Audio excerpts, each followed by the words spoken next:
una cosa es lo que soy.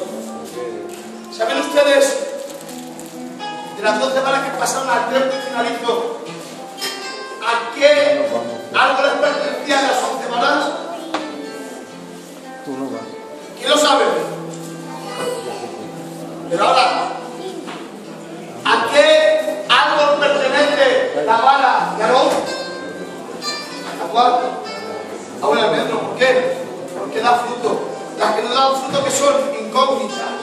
¿De qué árbol será? No lo sabemos, pastor. Sabemos, no lo dice la Biblia, ¿eh? Pero aún así, porque el que da fruto no es una incógnita, pero el que no le da es una incógnita para muchos. Hay gente de las iglesias que son incógnitas. Pero hay otros que no, que damos fruto para la gloria y damos poder.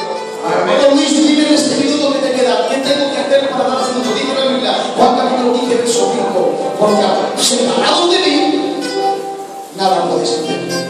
El único método para dar fruto, ¿saben qué es? La presencia, la comunión, la lectura, la obediencia, la consagración, la santidad. Por medio de ellas darán fruto en el nombre de Jesús. Amén. Que Dios os bendiga mucho. Y con todos nosotros. Un fuerte